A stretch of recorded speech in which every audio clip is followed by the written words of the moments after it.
Hello కుషికేమ్ జేమ్స్, how are you all? ఈరోజు నేను మీ ముందుకి అటామిక్ స్ట్రక్చర్కి సంబంధించిన ఇంకొక ఇంట్రెస్టింగ్ క్వశ్చన్తో అయితే వచ్చేసాను అనమాట. ఈ క్వశ్చన్ని ఎలా సాల్వ్ చేయాలి ఏంటి అనేది స్టెప్ వైజ్గా మనం నేర్చుకుందాము. ఈ ఫస్ట్ క్వశ్చన్ చదువుతాను చూడండి. ఫర్ హైడ్రోజన్ లైక్ స్పీషీస్ అన్నాడు. అది ఏంటి అంటే mx+ అనమాట. అంటే m అనే ఒక ఎలిమెంట్లో x అనే నెంబర్ ఆఫ్ ఎలక్ట్రాన్స్ వెళ్ళిపోయిన తర్వాత దానిలో ఒకటే ఒక ఎలక్ట్రాన్ ఉంటుంది. అందుకనే దాన్ని మనం హైడ్రోజన్ లైక్ స్పీషీస్ అని చదువుతున్నాం అనమాట. దానికి సంబంధించి the x+1 ionization energy of m is found to be 489.6 electronic volts. అంటే దానిలో ఉన్న ఎంలో ఉన్న అటామిక్ నంబర్, ఎంకి సంబంధించిన అటామిక్ నెంబర్ మనం x+1 అనేది తీసుకుంటున్నాం అనమాట. ఎందుకని x ఎలక్ట్రాన్స్ పోయిన తర్వాత దానిలో ఒక ఎలక్ట్రాన్ ఉంది. ఆ ఉన్న ఒక్క ఎలక్ట్రాన్ని తీయడానికి కూడా మనకి అవసరమైన ఆ ఒక ఎలక్ట్రాన్ కూడా బయటకు తీయడానికి మనకు అవసరమైన ఎనర్జీ ఎంతంటే 489.6 ఎలక్ట్రానిక్ వోల్ట్స్ అనమాట. అయితే ఈ డేటాని ఇచ్చి మనకి ఏం క్యాలిక్యులేట్ చేయమంటున్నాడు అంటే calculate the number of electrons present in m atom for L equal to 0. azimuthal quantum number L equal to 0 లో ఉన్న 0 కలిగి ఉన్న number of electrons ఎన్ని ఉంటాయి అనేది అయితే అడుగుతున్నాడు. ఇది క్యాలిక్యులేట్ చేయడానికి మనకి ఫర్దర్గా వాడు ఇచ్చిన ఇన్ఫర్మేషన్ ఏంటి అంటే అయనైజేషన్ ఎంథాల్పీ ఆఫ్ హైడ్రోజన్ అనేది ఇచ్చాడు మనకి 13.6 ఎలక్ట్రానిక్ వోల్ట్స్ అనమాట. సో దీన్ని ఎలా సాల్వ్ చేస్తాము అంటే చాలా సింపుల్ అనమాట.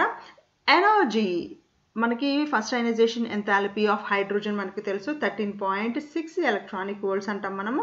అలాగే మనకి ఎం అనే ఎలిమెంట్కి సంబంధించిన ఈ ఎనర్జీ అనేది మనకి ఎంత ఉంటుంది, ఒక గ్రౌండ్ లెవెల్ నుంచి మనకి లాస్ట్ ఎలక్ట్రాన్ని అంటే ఏదైతే లాస్ట్ x+1 ఎలక్ట్రాన్ ఉందో ఎం అనే ఎలిమెంట్లో అది తీయడానికి మనకి బయటకు రావాల్సిన ఎనర్జీ అనేది మనకి తెలియాల్సిన formula En will be equal to హైడ్రోజన్కి సంబంధించిన అయనైజేషన్ ఎంథాల్పీ ఏదైతే ఉందో అది ఇంటూ ఇప్పుడు ఏ ఎలిమెంట్ అయితే తీసుకుంటున్నానో దానికి సంబంధించిన Z² డివైడెడ్ బై మనకి ఎలక్ట్రాన్ ఎక్కడి నుంచి అయితే బయటకు తీసుకున్నామో దాని స్క్వేర్ అనమాట, n² తీసుకుంటాం అనమాట. సో దీన్ని నేను ఇప్పుడు సబ్స్టిట్యూట్ కనుక చేస్తే నాకు Z² divided by n² equal to 489.6 divided by 13.6 అవుతుందన్నమాట. సో నేను దీన్ని ఫర్దర్గా సింప్లిఫై చేస్తే నాకు Z² వాల్యూ అనేది 36 అనేది వస్తుందన్నమాట. అంటే దాని నుంచి నాకు Z వాల్యూ అనేది 6 అవుతుంది. ఓకేనా? అంటే అటామిక్ నంబర్ అనేది నాకు ఆ మెటల్కి సంబంధించిన అటామిక్ నంబర్ అనేది నాకు 6 అవుతుందన్నమాట. సో అటామిక్ నంబర్ 6 అంటే నాకు జనరల్ ఎలక్ట్రానిక్ కాన్ఫిగరేషన్ రాస్తున్నాను చూడండి. 1s2 2s2 అండ్ 2p2 అవుతుందన్నమాట. ఇది నాకు ఈ ఇచ్చిన మెటల్కి సంబంధించిన ఎలక్ట్రానిక్ కాన్ఫిగరేషన్. దీన్ని సింప్లిఫై చేస్తే నాకు ఇలా వచ్చింది కాబట్టి నేను దీన్ని ఫర్దర్గా ఇలా తీసుకున్నాను. అయితే వాడు మనకి క్యాలిక్యులేట్ చేయమనింది ఏంటి అంటే L ఈక్వల్ టు 0 అనే వాల్యూ ఉన్న నెంబర్ ఆఫ్ ఎలక్ట్రాన్స్ ఎన్ని ఉంటాయి అని అడిగాడు. అంటే azimuthal quantum number L equal to 0 అంటే అది s ఆర్బిటాల్కి సంబంధించింది అనమాట. సో ఈ s ఆర్బిటాల్కి సంబంధించిన ఎన్ని ఎలక్ట్రాన్స్ ఉంటాయో అది మనకు రైట్ ఆన్సర్ అవుతుంది. సో s ఆర్బిటాల్లో ఎన్ని ఎలక్ట్రాన్స్ ఉన్నాయి చూడండి.